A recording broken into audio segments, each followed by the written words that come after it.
Hey there. Do you know today is National Clean Your Desk Day? And here's a tip for you on how you're going to clean and declutter your desk. Number one, see this vacuum tool here? This small brush? This is pretty good, really good in cleaning your keyboard.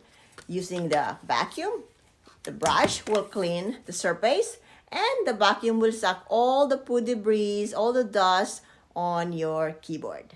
And now for your screen, computer screen like this, you can use this. This is a microfiber material, washable. You can rewash it and use it over and over, but it's really, really good in cleaning your computer screen like this. See? I'm doing this in my desk because I need to clean my desk too, just like you.